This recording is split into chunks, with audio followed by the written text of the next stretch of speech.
الذين آمنوا قوا أنفسكم وأهليكم نارا إلى آخر الآية. وقال النبي الأمين رسول الله صلى الله عليه وسلم: لا تزال طائفة من أمتي ظاهرين على الحق لا يضرهم من خذلهم حتى يأتي أمر الله وهم كذلك.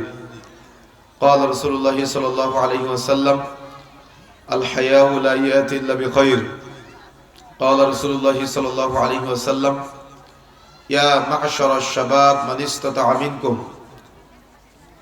قال رسول الله صلى الله عليه وسلم: لا نكاح إلا بولي إلى آخر الحديث. আলহামদুলিল্লাহ, যাবতীয় প্রশংসা, যাবতীয় গুণগান একমাত্র কেবলমাত্র আল্লাহ সুবহানাহু ওয়া তাআলার দরবারে। যে আল্লাহ রাব্বুল আলামিনের অশেষ মেহেরবানিতে আমরা চমৎকার একটা আয়োজনে পবিত্র কোরআন ও সহিহ সুন্নাহর আলোকে আলোচনা করার এবং শ্রবণ করার সুযোগ এবং তৌফিক পেয়েছি। যে আল্লাহ সুবহানাহু ওয়া তাআলা আমাদের কবুল করেছেন, সেই মহান রবের দরবারে আমরা হৃদয়ের গভীরতম প্রদেশ থেকে, অন্তরের অন্তরস্থল থেকে শুকরিয়া আদায় করে সকলে বলি আলহামদুলিল্লাহ। দুরূদ ও সালাম বর্ষিত হোক আখিরি জামানার মানবতার মুক্তির দূত, মানবতার মুক্তির দিশারি, যার আদর্শকে বাস্তবায়নের জন্যই আজকে আমাদের এই সামান্য ক্ষুদ্র প্রচেষ্টা। নবীর প্রতি দুরূদ বর্ষিত হোক, সকলে বলি সাল্লাল্লাহু আলাইহি ওয়াসাল্লাম। প্রিয় উপস্থিতি, আমরা বসেছি ইলমের মজলিসে। যখন কোনো ব্যক্তি ইলম অর্জনের জন্য এক জায়গা থেকে আরেক জায়গায় স্থানান্তরিত হয়, অতিক্রম করে, রাসূলুল্লাহ সাল্লাল্লাহু আলাইহি ওয়াসাল্লাম বলছেন, তখন তার পায়ের নিচে ফেরেশতারা পাখা বিছিয়ে দেয়। সুবহানাল্লাহ। তার মানে আপনি যে আজকে এখানে এসেছেন, যদি আপনার উদ্দেশ্য হয় ইলম অর্জন করা, তাহলে আপনার পায়ের নিচে ফেরেশতারা পাখা বিছিয়ে দিয়েছে। আবার যখন আপনি এখান থেকে বিদায় নেবেন, যদি আপনার উদ্দেশ্য হয় ইলম অর্জন করা আর ইলম নিয়ে যদি আপনি যেতে পারেন, তো আপনার মর্যাদা বিবেচনায় ফেরেশতারা আপনার পায়ের নিচে পাখা বিছিয়ে দিবে। সুবহানাল্লাহ। যদি আপনি ইলম অর্জনের জন্য আজকে এখানে এসে থাকেন, রাসূলুল্লাহ সাল্লাল্লাহু আলাইহি ওয়াসাল্লামের ভাষ্য অনুযায়ী সমুদ্রের নিচের মাছ পর্যন্ত আপনার কল্যাণের জন্য দোয়া করবে। সুবহানাল্লাহ। আমরা এখান থেকে আজকে যে ইলমটা অর্জন করব, যে জ্ঞানটা অর্জন করব, নারী পুরুষ যে যেখানে আমরা চলাচল করছি, চলাচল বন্ধ করে আমরা এখানে আল্লাহর সন্তুষ্টির জন্য আমরা চেষ্টা করব যতটুকু সময় আমরা পবিত্র কোরআন ও সহিহ সুন্নাহর কথাগুলি শুনব, আমলের নিয়তে শোনার চেষ্টা করব ইনশাআল্লাহ। আমি আপনাদের ধৈর্য নষ্ট হওয়ার আগে আলোচনা ছেড়ে দেব ইনশাআল্লাহ। আমরা আলোচনা অতটা লম্বা করা পছন্দ করি না, আর প্রচন্ড শীতের রাতে আপনাদের যাতে করে কষ্ট না হয় সেজন্য আমরা চেষ্টা করব দ্রুত ছেড়ে দেওয়ার জন্য। আপনি হয়তো রাত্রে বাড়িতে গিয়ে ঘুমাবেন এখনই, কিন্তু আমার প্রায় 10-11 ঘন্টা জার্নি করে ঢাকায় ফিরতে হবে। আবার সে সকালে বের হয়েছে, কিছুক্ষণ আগে এসে পৌঁছালাম আপনাদের এখানে।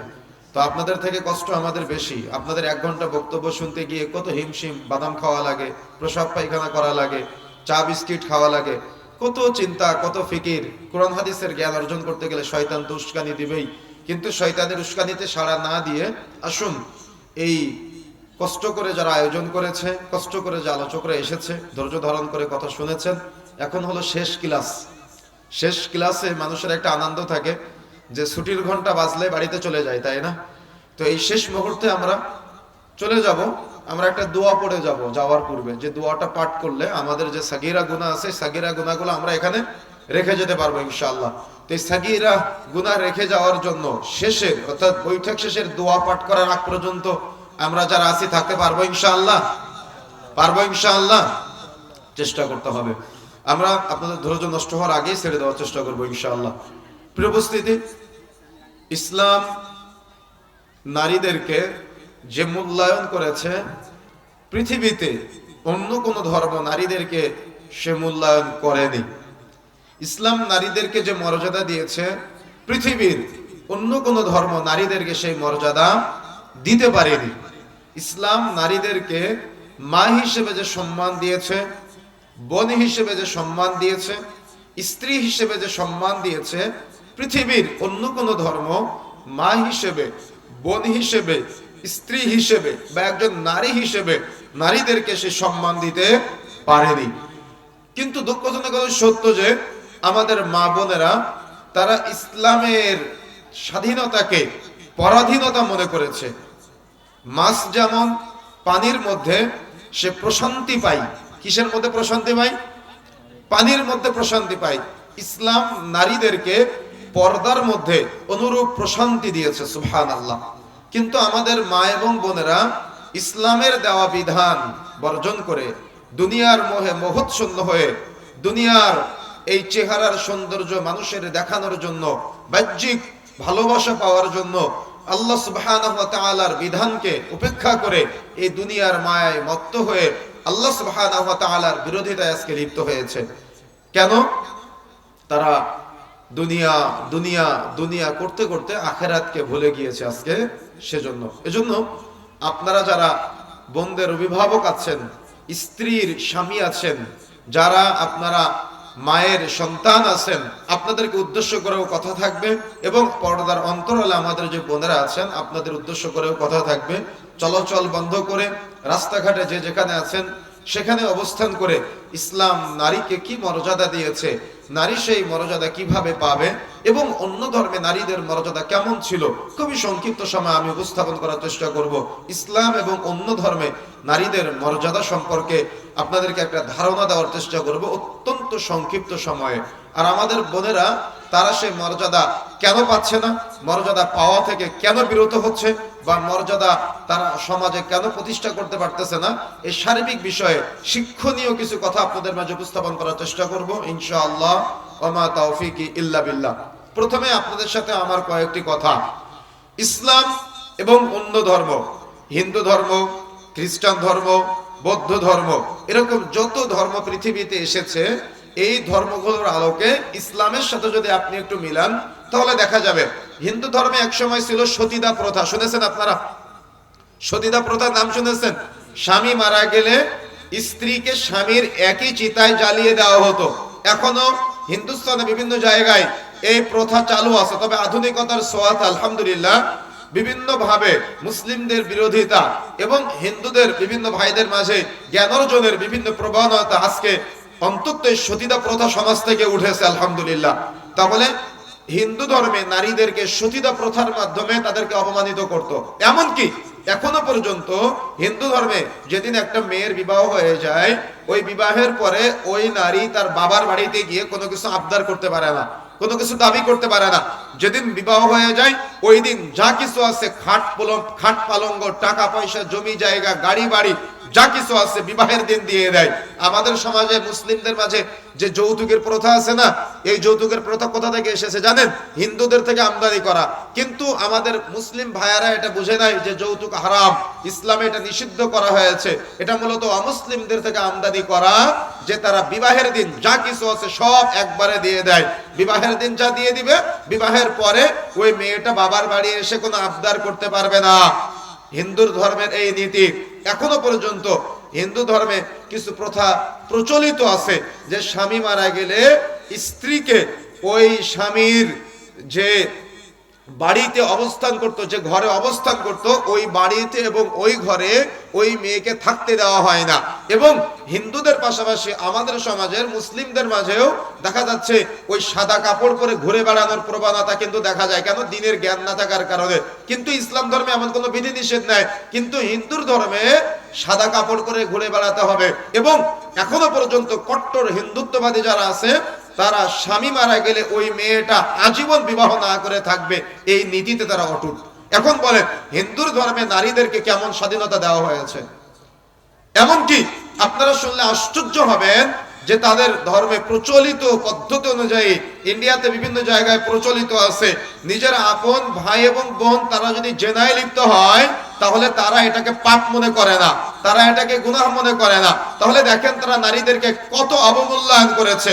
তারপরেও আমাদের বোনেরা অমুসলিম সাজায় পছন্দ, তারপরেও আমাদের বোনেরা হিন্দুর ধর্মে বিশ্বাসী হয়ে ইসলাম যে বিধান দিয়েছে সেই বিধান পালন করতে চায় না।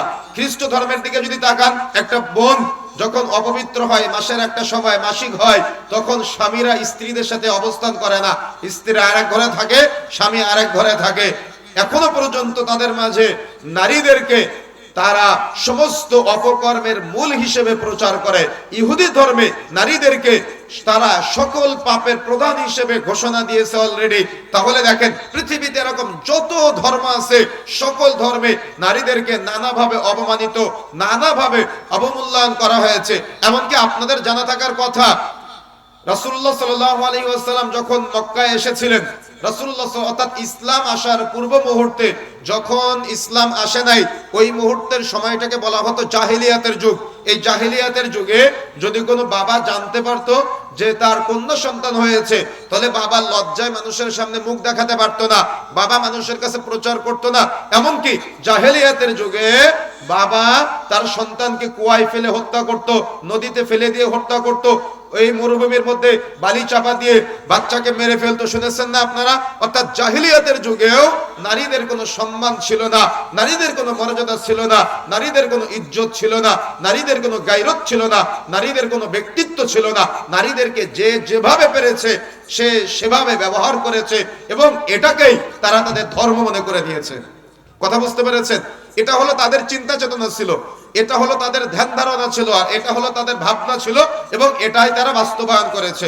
আজকে আমাদের সমাজের অমুসলিমদের কথা কি বলবো, মুসলিম ছেলেরাও, মুসলিম মেয়েরাও, আমাদের বোনেরাও যদি দেখে আগে একটা মেয়ে হয়েছে, আবার আল্ট্রাসাউন্ডের মাধ্যমে যদি বুঝতে পারে আর একটা মেয়ে হয়েছে, তাহলে ওই মেয়েকে মাতৃগর্ভে মেরে ফেলে। কি আছে কি নাই? কথা বলতে হবে, আছে কি নাই?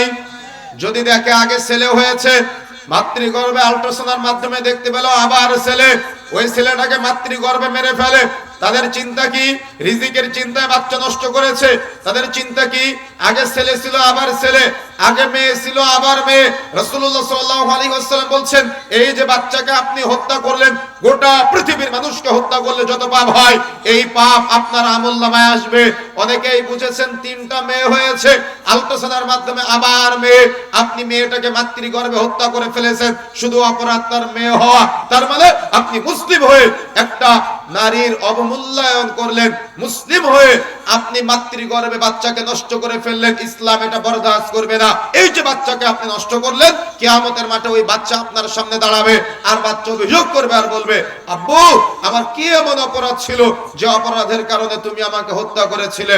আম্মু আমার কি এমন অপরাধ ছিল যে অপরাধের কারণে তুমি আমাকে দুনিয়াতে আসতে দাও নাই, আমাকে হত্যা করেছিলে? বোন আপনি কি বলবেন শারীরিক ফিটনেস ঠিক রাখার জন্য তোমাকে হত্যা করেছিলাম? বোন আপনি কি বলবেন আগে দুইটা ছেলে ছিল আবার একটা ছেলেটাই হত্যা করেছি, আগে দুইটা মেয়ে ছিল আবার একটা মেয়েটাই হত্যা করেছি?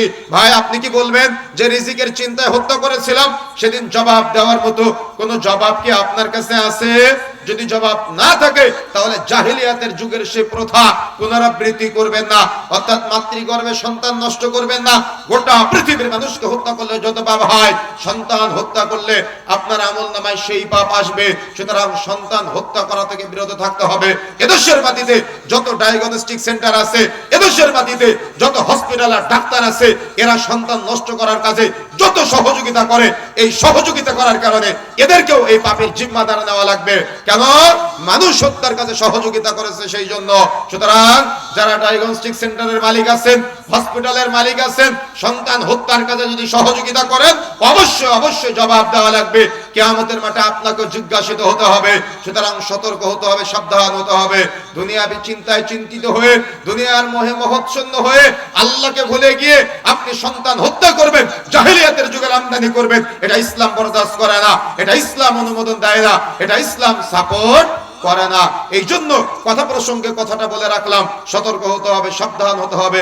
ইসলাম বলেছে আপনার দুইটা নারী হয়েছে, দুইটা মেয়ে হয়েছে, দুইটা জান্নাত, তিনটা মেয়ে হয়েছে, তিনটা জান্নাত। অথচ জাহিলিয়াতের যুগে কন্যা সন্তান হলে তাকে হত্যা করা হতো।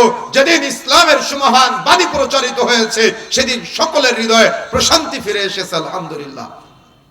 এখন আপনার তিনটা মেয়ে, তিনটা জান্নাত, কিন্তু তিন জান্নাতকে একজনকে বেপরদাই, একজনকে বেলাল্লাপনায়, আর একজনকে বুকে পিঠে ওড়না না দিয়ে রাস্তায় যে বের করে দিলেন, আপনি কি জান্নাত লাভ করতে পারবেন? আমার কথা বুঝেন না মনে হয়। কথা ভালো করে বুঝতে হবে। যেভাবে ইসলাম মর্যাদা দিয়েছে, এই মর্যাদা যদি আপনি ধরে না রাখতে পারেন, তাহলে আবার আপনি পাপীদের আমলনামায় আপনার কি চলে আসবে? লিস্ট চলে আসবে, অর্থাৎ পাপীদের সাথে আপনার সম্পৃক্ততা হয়ে যাবে। সুতরাং মাইকের আওয়াজ যতদূর পর্যন্ত যাচ্ছে, ইসলাম আপনাকে কন্যা সন্তান দান করেছে, অর্থাৎ আল্লাহ সুবহানাহু ওয়া তাআলার দয়ায় আপনি কন্যা সন্তান লাভ করেছেন। এটা রবের পক্ষ থেকে আপনার অন্যতম একটা ভালোবাসা।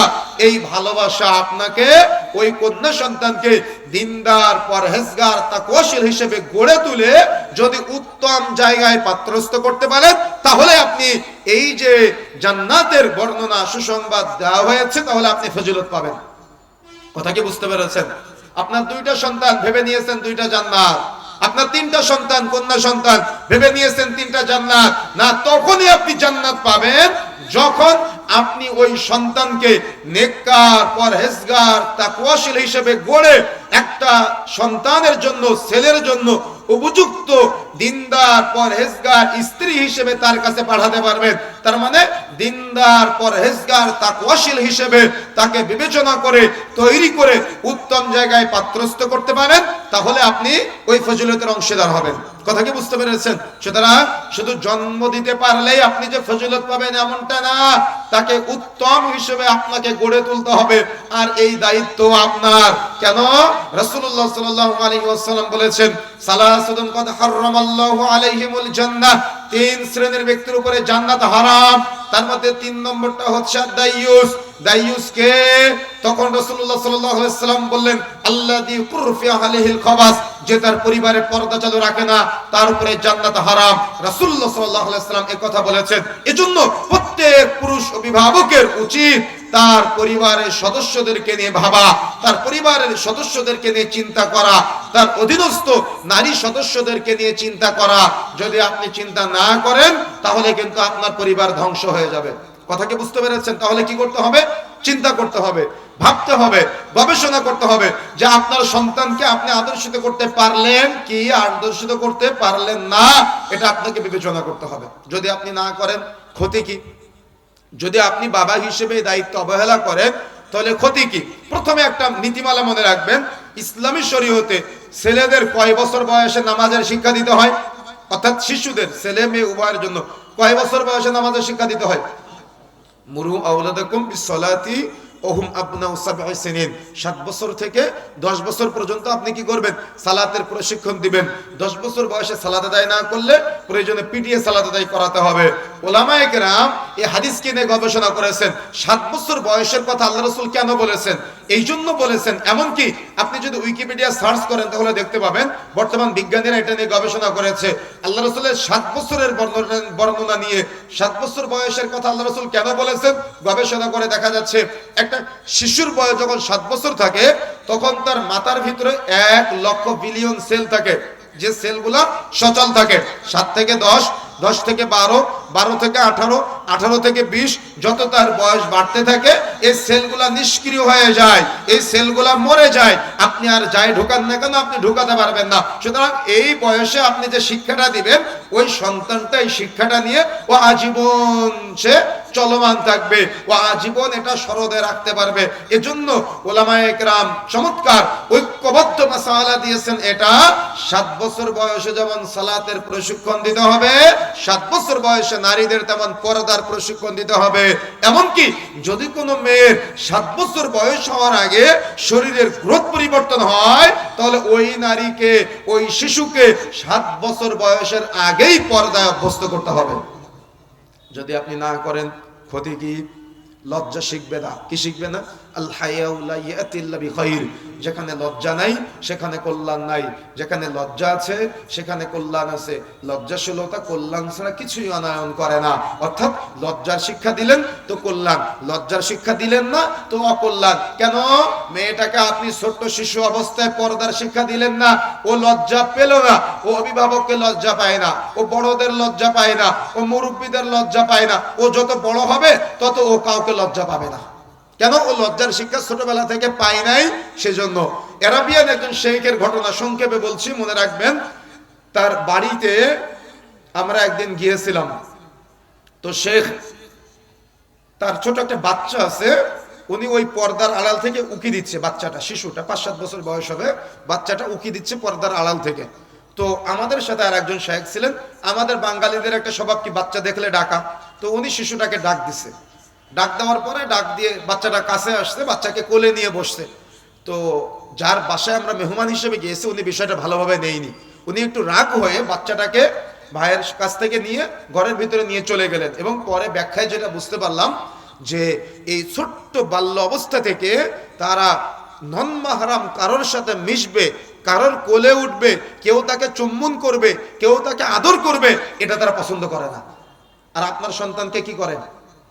আপনার সন্তানকে আপনি কি হালে ছেড়ে দিয়েছেন? আপনার সন্তানকে কোন পরিবেশে ছেড়ে দিয়েছেন আপনি? আমরা কি শিক্ষা অর্জন করতে পেরেছি? তাদের তাওহীদের শিক্ষা, তাদের তাওহীদের দীক্ষা, তাদের জ্ঞান আর আমাদের জ্ঞানের মাঝে কত আকাশ পাতাল পার্থক্য। এজন্যই তো আরাবিয়ানরা, তারা বিশেষ করে মদিনার বোনেরা, তারা এতটাই পরহেজগার, তারা এতটাই তাকওয়াশীল। আমি সৌদি আরব সফরে প্রথমবার যখন গিয়েছি, মদিনার ফাহাদ গেটের পাশে আমাদের একজন দিনী ভাইয়ের খেজুরের দোকান ছিল। সেখানে আমি বসেছিলাম, দেখি একজন মদিনার মহিলা আসছে, ওনার সাথে ছোট্ট একটা বাচ্চা আছে। তো ওই মহিলা খেজুর কিনবে। তো ওই বাচ্চাটাকে দিয়ে দোকানদার ভাই আমাদের দিনী ভাইকে জিজ্ঞাসা করতেছে, এই খেজুরের নাম কি, ওই খেজুরের নাম কি, এই খেজুরের দাম কত, ওই খেজুরের দাম কত।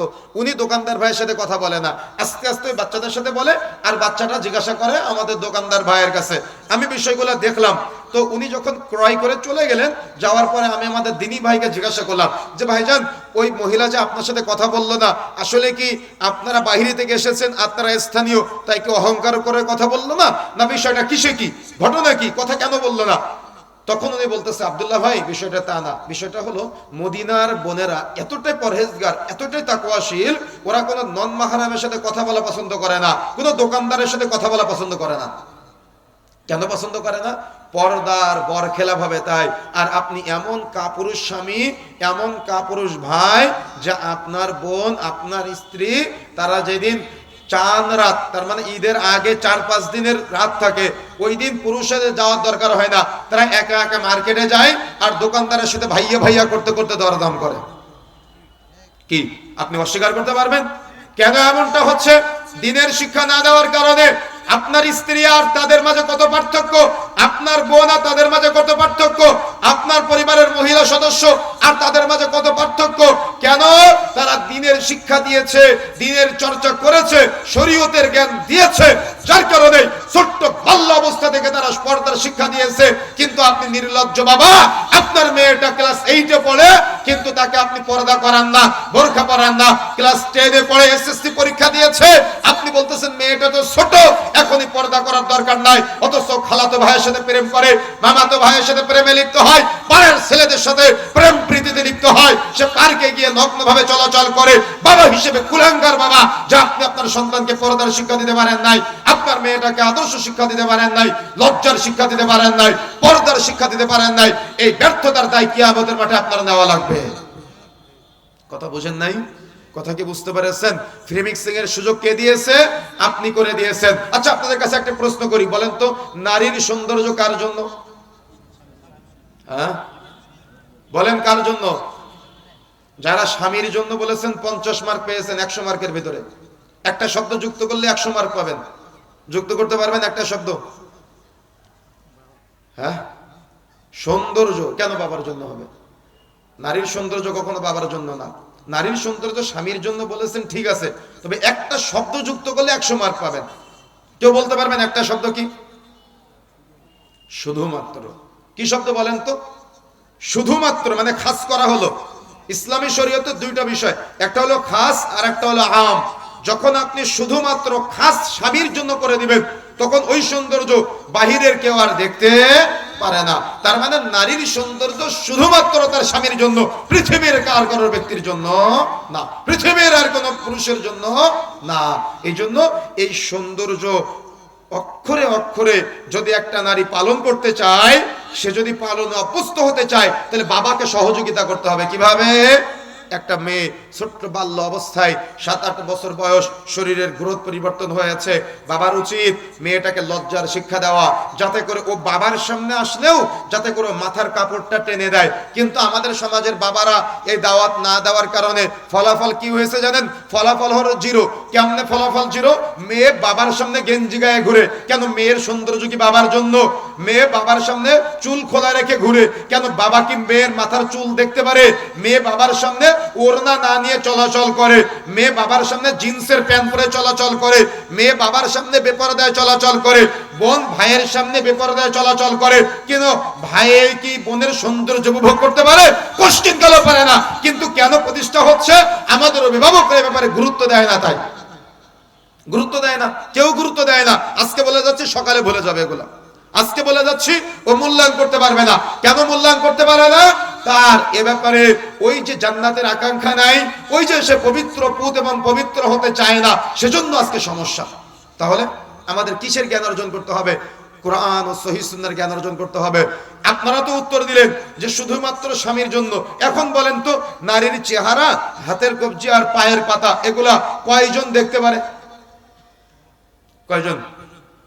আচ্ছা, আর একটু সহজ করে দিই, বলেন তো একজন নারীর মাহরাম কতজন? হ্যাঁ, বুঝে শুনে বলেন, কতজন? আপনারা কি মুসলিম পরিবারে মহিলা সদস্য আছে? তো এটা জানেন না যে আপনার স্ত্রীর মাহরাম কতজন? এজন্য তো সেলফি তুলে ফেসবুকে আপলোড করে দেন। এজন্যই তো নতুন বিয়ে করে মোটরসাইকেলের পিছনে বউকে নিয়ে ঘুরে বেড়ান। রাস্তার মানুষের সম্পদ আপনার স্ত্রী না, আপনার স্ত্রী আপনার সম্পদ, এটা আপনাকে বুঝতে হবে। ফেসবুকের মানুষের সম্পদ আপনার স্ত্রী না, আপনার স্ত্রী আপনার সম্পদ, এটা আপনাকে মূল্যায়ন করতে হবে। যতদিন পর্যন্ত পুরুষ জাতি তার স্ত্রীকে মূল্যায়ন করতে না পারবে, ততদিন পর্যন্ত সমাজের শান্তি প্রতিষ্ঠা হবে না। আপনার স্ত্রীকে দিয়ে মাঠে কাজ করাবেন, আপনার স্ত্রীকে দিয়ে দোকানদারি করাবেন, আপনি আপনার স্ত্রীকে মূল্যায়ন করতে পারেন নাই। ইসলাম কি বলেছে জানেন? ইসলাম বলেছে আদ-দুনিয়া কুল্লুহা মাতা, গোটা পৃথিবীটা সম্পদ। ওয়াখায়রু মাতা'আদ দুনিয়া, তার মধ্যে শ্রেষ্ঠ সম্পদ হলো আল মারআতু ওয়াস-সালিহা, সতী এবং সাধবী স্ত্রী। কিন্তু আপনার স্ত্রী সতী ও সাধবী হবে কিভাবে? তার তো দুলাভাইয়ের ভাত বেড়ে দেওয়া লাগে, তার তো দেবরের ভাত বেড়ে দেওয়া লাগে, তার তো ভাসুরের ভাত বেড়ে দেওয়া লাগে। গ্রাম অঞ্চলে বক্তব্য দিলে বলবে, হুজুর কি বক্তব্য দিয়ে গেল? আরে আপনার পরিবার নষ্ট করতে আসি নাই। আপনার বড় ছেলের স্ত্রী আপনার বড় ছেলের সম্পদ, আপনার ছোট ছেলের সে ভাত বেড়ে দিতে পারে না। এটা ইসলাম, এটা শরীয়ত। কিন্তু অনেক সময় শাশুড়ির অভিযোগ করে, শ্বশুরের অভিযোগ করে, এই তোর বউ আমার বড় ছেলের ভাত বেড়ে খাওয়ায়নি, তোর বউ আমার ছোট ছেলের ভাত বেড়ে খাওয়ায়নি। কেন? আপনার বড় ছেলেকে বিয়ে দিয়েছেন, ছোট ছেলেকে ভাত বেড়ে খাওয়াবে তাই? আমার কথা বুঝেন নাই? কথা ভালো করে বুঝতে হবে, এটা ইসলাম। ইসলামী শরীয়তে একটা নারীর সৌন্দর্য দেখতে পারে, উপভোগ করতে পারে শুধুমাত্র তার স্বামী, তবে তার মাহরাম 14 জন। কতজন বলেন তো? কতজন বলেন? 14 জন। যাদের সাথে বিয়ে হারাম তারা হলো মাহরাম। যাদের সাথে বিয়ে হারাম তারা মুখমণ্ডল, হাতের কবজি আর পায়ের পাতা এতটুকু দেখতে পারে। তাহলে যাদের সাথে বিয়ে হারাম না, যাদের সাথে বিবাহ বৈধ, বিবাহ জায়েজ, তারা আপনার মেয়ের কতটুকু দেখতে পারে? উত্তর আপনারা দেন মাসালার। কতটুকু দেখতে পারে? যার সাথে বিয়ে হারাম, যে মাহরাম, সে হাতের কবজি, পায়ের পাতা আর মুখমণ্ডল এতটুকু দেখতে পারে। তাহলে যার সাথে বিবাহ হারাম সে যদি এতটুকু দেখতে পারে, তাহলে যার সাথে বিবাহ জায়েজ সে কতটুকু দেখতে পারে? কতটুকু দেখতে পারে? কিছুই দেখতে পারে না। হাত মোজা পরে চলবে, পা মোজা পরে চলবে, মুখমণ্ডল ঢেকে চলবে, শুধু চোখটুকু খোলা রাখবে। এটা হলো ইসলামী শরীয়তের বর্ণনা। এখন বোন, আপনি হয়তো ভাবতেছেন যে আপনাকে পর্দার মধ্যে সীমাবদ্ধ করে আমি কি করলাম? ইসলামের পর্দার মধ্যে সীমাবদ্ধ করে সমাজ থেকে আপনাকে আলাদা করে দিলাম। কেটা মনে করে কি করে না? মনে করে না এমনটা? আমাদের বোনেরা, আমি ইসলামিক কনফারেন্সে গিয়েছিলাম ব্যাংককে, সেখানে বোনেরা মার্কেটে দরজা খুলে কে? মহিলা। ভ্যান চালায় কে? তার মানে ওই টোটো, অটো চালায় না, মহিলা। রিক্সা চালায় কে? মহিলা। প্রাইভেট কার চালায় কে? মহিলা। তার মানে এত এত এত মহিলার ভিড়ে, তার মানে মহিলার এমন ভাবে ঘর থেকে বের হয়েছে যে তারা আর পরিবার গঠন করতে পারে না। আর এই তাদের সভ্যতা, এমনকি এটা তো আমাদের কাছের দেশ বললাম, পশ্চিমাদের সভ্যতা আপনি বাদ দেন, আমাদের পার্শ্ববর্তী দেশ ইন্ডিয়াতেও এমন ভাবে নারীরা বেপরদায় চলা শুরু করেছে, এমনকি তারা এই মিডিয়ার মাধ্যমে নারীদের বেপরদা এমন ভাবে প্রমোট করতেছে, আমাদের বোনদেরকে মনে এমন আশা যোগাচ্ছে যে বেপরদায় চলাটাই তাদের স্বাধীনতা, বেপরদায় চলাটাই তাদের কি বলেন তো স্বাধীনতা, আর পর্দা করাটা পরাধীনতা। তো এখন আমি একটু আশ্চর্য হই। কেমনে আশ্চর্য হই? ফ্লাইটে উঠলেই দেখি যে 4-5 জন মহিলা, তারা কি বিমানবালা বলে, বিমানবালা বলে তাদেরকে, আপনারা জানেন। তো এই ফ্লাইটের এই 70-80 জন যারা যাত্রী বা শত শত যাত্রী, কোন কোন ফ্লাইটে 400-500 জন যাত্রী থাকে, এই 400-500 জন যাত্রীর কার পানি লাগবে পানি দিচ্ছে, কার খাবার লাগবে খাবার দিচ্ছে, কার বমি করার জন্য পলিথিন লাগবে সে পলিথিন দিচ্ছে। কিন্তু এটাকে তারা পরাধীনতা মনে করে না। কিন্তু ইসলাম যে তাদের পর্দায় থাকতে বলে, স্বামীর আনুগত্য করে স্বামী ইনকাম করবে, তারা শুধুমাত্র বাড়িতে বসে সংসার পরিচালনা করবে, এই সুমহান মর্যাদা দিয়েছে। এই মর্যাদা দিতে পারে নাই। তারা অন্যের ভাত রান্না করতে পারে, অন্যের গার্মেন্টসে কাজ করতে পারে, অন্যের দোকানে চাকরি করতে পারে, অন্যের ভাত বেড়ে দিতে পারে, অন্যের দোকানের দরজা খুলতে পারে, অন্যের দোকানে মোবাইল বিক্রয় করতে পারে। এটাকে স্বাধীনতা মনে করেছে। কেন? তারা ইসলামকে গ্রহণ করতে পারে নাই, ইসলামকে মূল্যায়ন করতে পারে নাই। মনে না করার কারণে, মূল্যায়ন না করার কারণে মূলত পরাধীনতাই তার আজকে বরণ করে নিয়েছে, তাই না? তাই নয় কি? মোবাইল কিনতে যাবেন, কে বিক্রি করে? মহিলা। গার্মেন্টসে কাজ করবে কে? মহিলা। দোকানে কর্মচারীকে কম টাকায় পাওয়া যায়, মহিলা। ইসলাম কিন্তু নারীদের এত অল্প টাকায় বিক্রি হতে বলে নাই। ইসলাম নারীদের এত অল্প টাকা বিক্রি হতে বলে নাই। ইসলাম নারীদের বলেছে গোটা পৃথিবীর টাকা পয়সা সম্পদ, সোনা রূপা সম্পদ, জমি জায়গা সম্পদ, গাড়ি বাড়ি সম্পদ, কিন্তু একটা পরিবারের উত্তম সম্পদ ইসলাম বলেছে আদ-দুনিয়া কুল্লুহা মাতা, গোটা পৃথিবীটা সম্পদ। ওয়া খায়রু মাতাঈদ দুনিয়া, তার মধ্যে শ্রেষ্ঠ সম্পদ হলো আল মারআতু আস-সালিহা, সতী এবং সাধবী স্ত্রী। তার মানে সব সম্পদের শ্রেষ্ঠ সম্পদ হলো দিনদার স্ত্রী, পরহেজগার স্ত্রী, তাকওয়াশীল স্ত্রী। যার ঘরে দিনদার স্ত্রী, যার ঘরে পরহেজগার স্ত্রী, যার ঘরে তাকওয়াশীল স্ত্রী, ওই নারীটা হলো পৃথিবীর সবচেয়ে শ্রেষ্ঠত্বের মর্যাদা ইসলাম তাকে দিয়েছে। এমনকি ওলামায়ে কেরাম বলেছেন, যখন প্রচন্ড দাবদাহের মধ্যে, প্রচন্ড চৈত্র মাসে খরার মধ্যে যখন আকাশ থেকে বৃষ্টি নামে, বৃষ্টি নামার ফলে মানুষের হৃদয়ে যেমন প্রশান্তি ফিরে আসে, যদি কোনো পরিবারে এমন দিনদার পরহেজগার তাকওয়াশীল নারী থাকে, তাহলে ওই পরিবারে এরকম প্রশান্তি ফিরে আসে। যদি কোনো পরিবারে দিনদার পরহেজগার তাকওয়াশীল নারী থাকে, তাহলে ইসলাম বলেছে পূর্ণিমার চাঁদ দেখে যতটা তোমরা রাত্রে অন্তরে প্রশান্তি পাও, যে পরিবারে, যে স্বামীর ঘরে দিনদার স্ত্রী, যে স্বামীর ঘরে পরহেজগার স্ত্রী, তার অন্তরে পূর্ণিমার চাঁদের চাইতে স্নিগ্ধতা ছড়ায়। এই জন্য বোন, আপনার স্বামী কেন আপনাকে পর্দা করতে বলবে? আপনার ভাই কেন আপনাকে পর্দা করতে বলবে? আপনার বাবা কেন আপনাকে পর্দা করতে বলবে? এত কথা সব বাদ দিলাম, আপনার তো পর্দা করা উচিত আল্লাহর ভয়ে। কেন? যেই মুহূর্তে মানুষের মৃত্যু হয়ে যায়, মৃত্যু হওয়ার সাথে সাথে এই দেহটার আর দাম থাকে না। আমার একটা নাম আছে আব্দুল্লাহ, আমার একটা নাম আছে আব্দুর রহমান, আপনার একটা নাম আছে আব্দুল কুদ্দুস, আমার বোনের একটা নাম আছে আসিয়া, ফাতেমা, আয়েশা, নাম আছে না? চমৎকার চমৎকার নাম আছে। কিন্তু যেই মুহূর্তে আমাদের এই দেহ থেকে রূহটা বের হয়ে যায়, ওই মুহূর্তে এই খোলসের আর কোনো নাম থাকে না, নাম হয়ে যায় লাশ। নামটা কার তাহলে বলেন তো? রূহের। কিসের নাম? রূহের। আর এই খোলসের কোনো মূল্য থাকে না। খোলসের নাম হয়ে যায় কি? লাশ। আপনি এই খোলসটা মানুষকে দেখানোর জন্য আপনার রূহ, এই রূহকে আপনি কলুষিত করে ফেলতেছেন। যে রূহ আপনার আল্লিন অথবা সিজ্জিনে যাবে, যে রূহের জগতে ছিল, আপনার দেহের মধ্যে আছে, আবার আল্লাহর কাছে ফিরে যাবে। আপনি বাহ্যিক সৌন্দর্য দেখিয়ে পুরুষকে আকৃষ্ট করে সাময়িক প্রশান্তি পেয়ে আপনার রূহকে আপনি কলুষিত করতেছেন, আপনার রূহকে আপনি কলঙ্কিত করতেছেন। এর চাইতে ক্ষতি, এর চাইতে ব্যথা আর কি হতে পারে? যে কিয়ামতের মাঠে এই রূহের দ্বারা অপমানিত হবে। কেন? দুনিয়াতে এই খোলসের প্রশান্তি দিতে গিয়ে রূহকে অপমানিত করেছেন। এই রূহকে দুনিয়াতে যে আপনি অপমানিত করেছেন, এই জন্য কিয়ামতের মাঠে আপনাকে কষ্ট পেতে হবে, কিয়ামতের মাঠে কষ্ট পাবেন তো পাবেন। আপনাকে জানিয়ে রাখি, এই যে খোলসের চেহারার সৌন্দর্য, হাতের সৌন্দর্য, শারীরিক গঠনের সৌন্দর্য রাস্তার মানুষকে দেখানোর জন্য উন্মুক্ত করে আপনি আজকে ঘুরে বেড়াচ্ছেন, মনে রাখার চেষ্টা করবেন মাটি দেওয়ার সাথে সাথে এই সৌন্দর্যগুলা পোকায় খেয়ে ফেলবে, পোকামাকড়ের খাবার হয়ে যাবে আপনার অঙ্গ প্রত্যঙ্গগুলা। সুতরাং এই পোকামাকড়ের খাবারকে আপনার রূহকে কষ্ট দেওয়ার মাধ্যম বানাবেন না। চেহারার সৌন্দর্য মানুষকে দেখিয়ে আল্লাহর নাফরমানি করবেন না, ইসলামের বিরোধিতা করার চেষ্টা করবেন না। এই জন্য আপনার মাহরাম যারা আছে যে 14 জন, এই 14 জন আপনার চেহারা দেখতে পারে, তবে কতটুকু চেহারা? এই মুখমণ্ডল এতটুকু, হাতের কবজি আর পায়ের পাতা।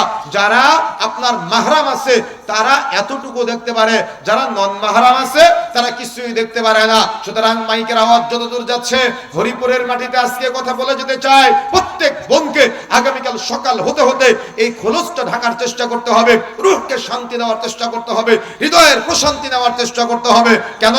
আল্লাহ রাসূল বলেছে, একটা নারী যখন বেগানায় রাস্তায় চলাচল করে তার দিকে পুরুষ কত বদনজরে দেয়, কোন নজরে তাকায়। সে যদি এটা জানতো, সে যদি এটা ভাবতো, তাহলে সে কখনো বেপরদায় চলতো না। এমনকি শাইখুল ইসলাম সহ অন্যান্য বড় বড় মুহাদ্দিসরা বলেছেন, এমনকি এ ব্যাপারে লাসনার ফতোয়া এবং মাসিকাত তাহরিক, মাসিকাল ইখলাস, মাসিকাল ইতিসাম, সাপ্তাহিক আরাফাতের ফতোয়া অনুযায়ী একজন নারী তার মূল্যবান সম্পদ, তার দেহের বর্ণনা যাতে করে কেউ বুঝতে না পারে, এজন্য মহিলাদের কাপড় চোপড় বাহিরে নেড়ে দেওয়া উচিত না। কেন? যদি তার কাপড় চোপড় পরপুরুষে দেখে, তো ওই কাপড় চোপড়ের দিকে তাকিয়ে ওই মহিলার অঙ্গ প্রত্যঙ্গর ভাবনা করে, এটা হলো পুরুষের বদনজর। এই বদনজরের জন্য নারীদের কাপড় চোপড় বাহিরে নেড়ে দেওয়া ইসলামে নিষিদ্ধ। কিন্তু আমাদের বোনেরা বুঝে নাই। কেন বুঝে নাই? শরীয়তের জ্ঞান অর্জন করে নাই। তাই এজন্যই তো আজকে নসিহত করে যাচ্ছি, বোন আপনাকে এমন পর্দায় চলতে হবে যাতে করে আপনার সৌন্দর্য শুধুমাত্র আপনার স্বামীর জন্য, যদি আপনি বিবাহ না করে থাকেন তাহলে ইনটেক রাখতে হবে। এই আপনার সৌন্দর্য স্বামীর জন্য, পৃথিবীর আর কারোর জন্য উন্মুক্ত করে দেওয়া যাবে না। টিকটক করে, ফেসবুকে ছবি আপলোড করে রাস্তার মানুষের, ফেসবুকের মানুষের আপনি আপনার দেহটাকে সম্পদ বানায়েন না। এই খোলস কিন্তু একদিন থেকে যাবে, খোলসের দাম হয়ে যাবে লাশ। এই খোলসকে প্রশান্তি দিতে গিয়ে, হৃদয়ের প্রশান্তির জন্য আপনি আত্মাকে কলুষিত করতেছেন। এই কলুষিত আত্মা কিন্তু কিয়ামতের মাঠে আপনাকে কষ্ট দিবে, কিয়ামতের মাঠে ব্যথা পাবেন, কিয়ামতের মাঠে জাহান্নামে যেতে হবে। রাসূলুল্লাহ সাল্লাল্লাহু আলাইহি ওয়াসাল্লাম বললেন, যেদিন মিরাজের রাতে জান্নাত জাহান্নাম ভ্রমণ করতে যায়, আল্লাহ রাসূল দেখে এক শ্রেণীর নারী পুরুষ যে জাহান্নামের মুখটা চিকন কিন্তু ভেতরটা অনেক বড়। তন্দুল রুটির চুলা দেখেছেন আপনারা? ভেতরটা অনেক বড় আর মুখটা চিকন। আল্লাহ রাসূল বলছেন, আমি দেখলাম এরকম একটা জাহান্নামের মধ্যে তারা এমন ভাবে তাদেরকে জ্বালানো হচ্ছে, এমন ভাবে তাদেরকে পোড়ানো হচ্ছে। আল্লাহ রাসূল বলছেন যে তারা ওই জাহান্নামের উপরে উঠে চলে আসে, আবার ভিতরে চলে যায়, আবার ফিনকি দিয়ে বের হয়ে আসে, আবার ভিতরে চলে যায়। আল্লাহ রাসূল বললেন, আমি জিবরিলকে জিজ্ঞাসা করলাম, জিবরাইল এরা কারা? এদেরকে কেন এমন ভাবে শাস্তি দেওয়া হচ্ছে? আল্লাহ রাসূল বলেছিলেন, আল্লাহ রাসূলকে জিবরিল বলেছিলেন যে আল্লাহ রাসূল এরা তারাই যারা জেনা ব্যভিচারে লিপ্ত হতো, তাদেরকে আজকে এভাবে শাস্তি দেওয়া হচ্ছে। জেনা মানে শুধু শারীরিক জেনা না, জেনা মানে জেনার প্রতি আকৃষ্ট করা, জেনা মানে হাতের জেনা, জেনা মানে পায়ের জেনা, জেনা মানে চোখের জেনা। আজকে আমাদের বোনেরা তারা হয়তো শারীরিক জেনায় লিপ্ত হচ্ছে বা হচ্ছে না, আল্লাহু আলাম, তবে আজকে তারা চেহারার মাধ্যমে পুরুষকে জেনার প্রতি আকৃষ্ট করে। চেহারার সৌন্দর্য, শারীরিক গঠনের সৌন্দর্য, লজ্জাস্থানের উন্মুক্ত চাহনির মাধ্যমে তারা আজকে জেনার প্রতি আহ্বান করে। মনে রাখার চেষ্টা করবেন, আল্লাহ রাসূল বলছেন, জাহান্নামের মধ্যে দেখলাম এমন কিছু নারী এবং পুরুষ যাদের লজ্জাস্থানগুলা ফুলে ফেপে বিশাল আকৃতির হয়ে আছে, যাদের লজ্জাস্থানগুলা ফুলে ফেপে বিশাল আকৃতির হয়ে আছে। জিবরিলকে জিজ্ঞাসা করা হলো, এরা কারা? জিবরিল বললেন, আল্লাহ রাসূল এরা তারাই যারা জেনা ব্যভিচার করত, যারা জেনাকারিনী, তাদের লজ্জাস্থান ফুলে ফেপে বিশাল আকৃতির হয়ে আছে। সুতরাং আকৃষ্ট করাও যাবে না। যুবক ভাইদেরকে আকৃষ্ট করে বলতে চাই, আজকের এই কথা মনে রাখতে হবে। ওই যে গুহায় আটকে পড়া 3 যুবকের কথা মনে আছে আপনাদের? 3 যুবক যখন বিপদে পড়েছিল, 3 যুবকের মধ্যে এক যুবক বলেছিল, আল্লাহ আমার চাচাতো বোনের সাথে একেবারে জেনার শেষ মুহূর্তের প্রস্তুতি চলতেছে, আমার চাচাতো বোনকে আমি রাজি করিয়েছি। আমার চাচাতো বোন শুধুমাত্র একবার বলেছিল, আব্দুল্লাহ ইত্তাকিল্লাহ, তুমি আল্লাহকে ভয় করো। আল্লাহ ওই দিন শুধুমাত্র তোমার সন্তুষ্টির জন্য আমি জেনার একেবারে শেষ মুহূর্তের কার্যক্রম থেকে আমি উঠে এসেছিলাম। আল্লাহ যদি আমি সেদিন শুধুমাত্র তোমার সন্তুষ্টির জন্য ওই দিন আমার চাচাতো বোনের সাথে জেনায় লিপ্ত না হয়ে থাকি, তুমি আজকে আমাকে বিপদ থেকে উদ্ধার করো। যুবক ভাইয়েরা, আপনি কি বলতে পারবেন আপনার এমন কোন গোপন আমল আছে? কোন একজন মেয়ে আপনাকে প্রেমের কুপ্রস্তাব দিয়েছে, আপনি সেটা ফিরিয়ে দিয়েছেন?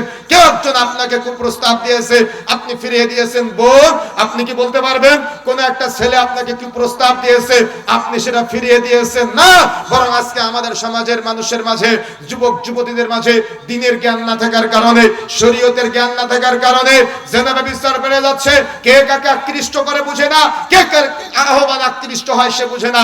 আপনার মেয়েটার আইডল হলো অমুক নায়িকা, আপনার মেয়েটার আইডল হলো অমুক গায়িকা। কিন্তু আমি আজকে এখানে বলে যাচ্ছি, ইসলাম বলেছে কিয়ামতের আগে পতিতাদের আবির্ভাব ঘটবে। পতিতালয় মানে কি? পতিতালয়ের নারী মানে কি?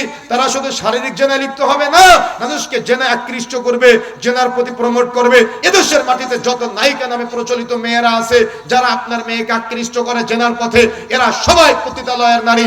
এদেশের মাটিতে যত নাটকের সাথে, সিনেমার সাথে, গানের সাথে মেয়েরা সম্পৃক্ত, যারা পিট পিট চেহারা বিক্রয় করে টাকা ইনকাম করে, এরা সবাই পতিতালয়ের নারী। এ কথাকে উল্টানোর চেষ্টা করবেন না, এরা সবাই পতিতালয়ের নারী।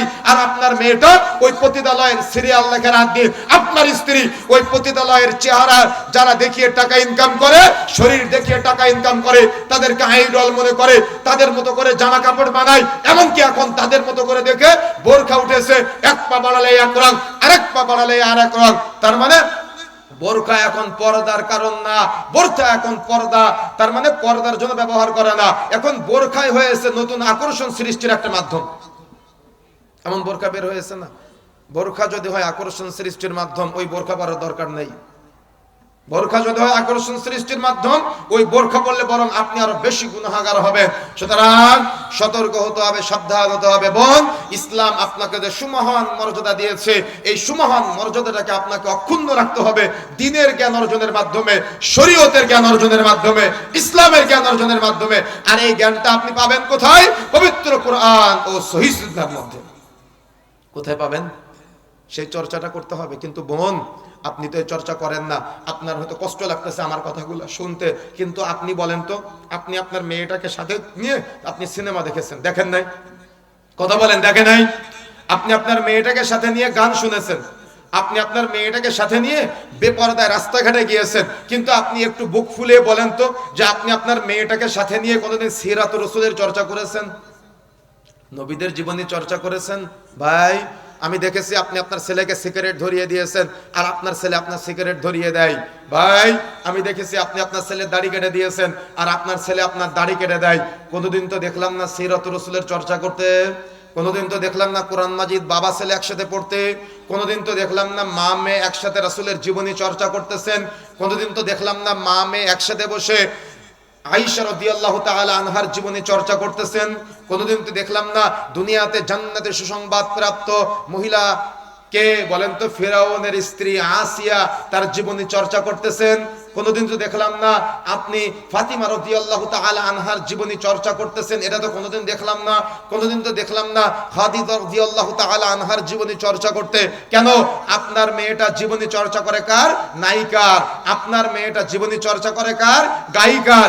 আপনার মেয়েটা রাসূলের জীবনী চর্চা করতে পারে না, রাসূলের স্ত্রীদের জীবনী চর্চা করতে পারে না, রাসূলের কন্যাদের জীবনী চর্চা করতে পারে না। তাহলে আপনার মেয়েটা শিখলোটা কি? আপনার ছেলেটা রাসূলকে চিনে না, আপনার ছেলেটা শিখলোটা কি? কি শিখালেন আপনি আপনার ছেলেটাকে? কি শিক্ষা দিলেন আপনি আপনার মেয়েটাকে? আপনার কাছে কি কোনো জবাব আছে? আপনি কি জবাব দিতে পারবেন? কোনো জবাব আছে আপনার কাছে? জবাব তো নাই। কেন? কিভাবে জবাব দিবেন? জবাব দেওয়ার কোনো অপশন আপনার কাছে নাই। কেন নাই? আপনি আজকে শরীয়তের জ্ঞান অর্জন করেন নাই, আপনার বাড়িতে সিরাতুর রাসূল নাই। যদি কোনোদিন মাহফিলে গিয়ে কোরআন মাজিদ চাই, তো কোরআন মাজিদ দেওয়ার জন্য আপনাকে ওই শোকেসের উপর থেকে নামায়ে আবার সে কোরআন মাজিদটা মুছতে হয়। কেন? কতদিন ওটা পড়া হয় না, কতদিন ওটা ধরা হয় না, যে ধুলাবালি জমে গিয়েছে। কি অস্বীকার করতে পারবেন? কষ্ট লাগে না? ব্যথা লাগে না? মায়া লাগে না?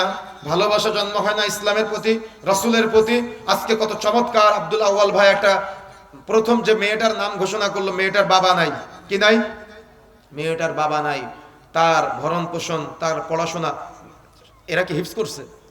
আর এরা হিফজ কমপ্লিট করছে, আলহামদুলিল্লাহ। এদের ফজিলত কি হবে জানেন কিয়ামতের মাঠে? আপনি তো বিষয়টা মূল্যায়ন করতে পারলেন না, আপনি তো বিষয়টা বিবেচনা করতে পারলেন না। এই যে 10টা মেয়ে আজকে হাফেজা হয়ে বের হলো, এরা তো দুনিয়াতে একটা দিনদার মা, পরহেজগার মা, তাকওয়াশীল মা হিসেবে গড়ে উঠতেছে, আলহামদুলিল্লাহ। এদের ফজিলত কিয়ামতের মাঠে আল্লাহ বলবেন, ওরাতিল তুমি তিলাওয়াত করো, ওরাতিল তুমি তিলাওয়াত করো। ও তিলাওয়াত করবে আর মর্যাদা বাড়বে, ও তিলাওয়াত করবে আর মর্যাদা বাড়বে, বাড়তে বাড়তে বাড়তে জান্নাত পর্যন্ত পৌঁছে যাবে। তখন ও সুপারিশ করে বলবে, আল্লাহ যারা আজকে আমাকে এ পর্যন্ত আসতে সহযোগিতা করেছে, আমার যারা অভিভাবক ছিল, আল্লাহ আমি তাদেরকে আজকে সাথে নিয়ে জান্নাতে যেতে চাই। সুবহানাল্লাহ। কি বুঝলেন? কিছুই বুঝতে পারেন নাই। দ্বিতীয় ফজিলত কি জানেন? যারা আজকে এই ইয়াতিম লালন পালন করার কাজে সহযোগিতা করতেছেন, রাসূলুল্লাহ সাল্লাল্লাহু আলাইহি ওয়াসাল্লাম নয়, আল্লাহ সুবহানাহু ওয়া তাআলা ইয়াতিমের সূরা নাজিল করেছেন, সূরা আল মাউন। কি বলেন তো? সূরা আল মাউনের আরেকটা নাম আল ইয়াতিম। আল ইয়াতিম, সূরা আল মাউনের আরেকটা নাম আল ইয়াতিম। আল্লাহ সুবহানাহু ওয়া তাআলা অত্র সূরার মধ্যে কত চমৎকার ভাবে বলছেন, অপরাধী হলো তারাই যারা ইয়াতিমের ঘাড় ধাক্কা দেয়, ইয়াতিমের সাথে কর্কশ আচরণ করে, ইয়াতিমের সাথে নোংরা ব্যবহার করে, ইয়াতিমের সাথে দুর্ব্যবহার করে। শুনেছেন না আপনারা আয়াতগুলা? কত বহুবার শুনেছেন, আমি রিপিট করতে চাচ্ছি না, শুধু আমি বোঝাতে চাচ্ছি যে আপনি আজকে দুনিয়াতে রাসূলের সাথে আপনার কোনো তার মানে মোলাকাত নাই, রাসূলের সাথে আপনার কোনো দেখা সাক্ষাৎ নাই, রাসূলের সাথে আপনার কোনো মায়া মহব্বত নাই। আপনি যদি চান কিয়ামতের মাঠে আমি রাসূলের সাথে জান্নাতে থাকবো, আপনি জানেন মসজিদে দান করলে কত নেকি হয়? মসজিদে দান করার ফজিলত কি বলেন আপনারা সবাই? মসজিদে দান করার ফজিলত কি জানেন না? যে ব্যক্তি মসজিদ নির্মাণ করে তার জন্য কি নির্মাণ করা হয়? জান্নাতে ঘর নির্মাণ করা হয়। অনেক বড় ফজিলত না? অনেক বড় ফজিলত। আপনি কি জানেন এটা বড় ফজিলত, কিন্তু আরো বড় ফজিলত আছে। সেটা কি জানেন? মসজিদে দান করা অনেক বড় ফজিলত। আমি এটাকে ছোট করতেছি না। মসজিদে দান করলে আপনার জন্য জান্নাতে ঘর হবে, কিন্তু আপনি যদি ইয়াতিম লালন পালন করেন, আল্লাহ রাসূল সাল্লাল্লাহু আলাইহি ওয়াসাল্লাম বলছেন যে ইয়াতিম লালন পালনকারী ব্যক্তি আর রাসূলুল্লাহ সাল্লাল্লাহু আলাইহি ওয়াসাল্লাম এভাবে দুই আঙ্গুলের ন্যায় একসাথে কিয়ামতের মাঠে থাকবে। সুবহানাল্লাহ। রাসূলুল্লাহ সাল্লাল্লাহু আলাইহি ওয়াসাল্লামের সাথে যদি আপনি জান্নাতে থাকতে চান, তাহলে অবশ্যই অবশ্যই এরকম ইয়াতিমদের লালন পালন করতে হবে, ইয়াতিমদের দেখভাল করতে হবে, এবং এরকম ইয়াতিমা যারা আছে তাদেরকে আদর্শিত করার জন্য একটা সাবানের চাহিদা পূরণ করা, একটা কলমের চাহিদা পূরণ করা, একটা পোশাকের চাহিদা পূরণ করা, একদিনের খাবারের খোরাক পূরণ করা। এটা হলো আপনি এজ এ আল্লাহ সুবহানাহু ওয়া তাআলা আপনাকে ধনী হিসেবে কবুল করেছেন বা উত্তম হিসেবে কবুল করেছেন। যেভাবে আল্লাহ কবুল করেছেন সেভাবে যদি আপনি প্রশান্তি পেতে চান, তাহলে আল্লাহ আপনাকে রাসূলের সাথে জান্নাতে থাকার সৌভাগ্য অর্জনের প্রচেষ্টায়, সৌভাগ্য অর্জনের নিয়তে আপনাকে ইয়াতিম লালন পালন করতে হবে। পারবেন ইনশাআল্লাহ? চেষ্টা করতে হবে। এটা তো আমার কাছে অত্যন্ত খুশির, অত্যন্ত প্রশান্তির মনে হয়েছে। কেন জানেন? আজকে যার বাবা নাই তার তো নাই, কিন্তু যার বাবা মা আজকে এই বাচ্চাদেরকে আজকে হাফেজা বানালো, আলেমা বানালো, এদের ফজিলত কি হবে কিয়ামতের মাঠে? আপনি কি জানেন কিয়ামতের মাঠে যখন নারী পুরুষ সবাই উলঙ্গ অবস্থায় দিক বিদিক দৌড়াদৌড়ি করবে, ঘামের মধ্যে হাবুডুবু খাবে, কেউ হাঁটু বরাবর, কেউ কোমর বরাবর, কেউ কাঁধ বরাবর, কেউ টাকনু বরাবর ঘামের মধ্যে হাবুডুবু খাবে, সূর্য মাথার নিকটবর্তী জায়গায়। এই কঠিন বিভীষিকাময় পরিস্থিতিতে যখন মানুষ দিক বিদিক দৌড়াদৌড়ি করবে, দিক বিদিক ছোটাছুটি করবে, রাসূলুল্লাহ সাল্লাল্লাহু আলাইহি ওয়াসাল্লাম থেকে স্পষ্ট বর্ণনা পাওয়া যায়, তখন ওই উঁচু জায়গায় দেখা যাবে একজন নারী এবং একজন পুরুষ দাঁড়িয়ে আছে। কিয়ামতের মাঠের সবাই উলঙ্গ, কিন্তু তারা পোশাক পরিহিত অবস্থায়। কিয়ামতের মাঠের অধিকাংশ মানুষ ঘামের মধ্যে হাবুডুবু খাচ্ছে, কিন্তু তারা উঁচু জায়গায়। কিয়ামতের মাঠের যে মানুষগুলো দাঁড়িয়ে আছে তাদের মাথার নিকটবর্তী জায়গায় সূর্য টকবক করে ফুটতেছে, কিন্তু ওই তারা যে দাঁড়িয়ে আছে উঁচু জায়গায়, তাদের মাথায় নূরের মুকুট পরানো আছে, আলোয় আলোকিত হয়ে আছে ওই জায়গাটা। তখন ফেরেশতাদেরকে এই বিভীষিকাময় পরিস্থিতিতে যারা আছে এরা জিজ্ঞাসা করবে, আমরা উলঙ্গ অবস্থায়, তারা পোশাক পরিহিত অবস্থায় কেন? আমরা বিভীষিকাময় পরিস্থিতিতে তাদের আজকে এত সম্মান কেন? আমরা ঘামের মধ্যে হাবুডুবু খাচ্ছি, তারা উঁচু জায়গায় কেন? আমাদের মাথার নিকটবর্তী জায়গায় সূর্য, তাদের মাথায় নূরের মুকুট জ্বলজ্বল করতেছে কেন?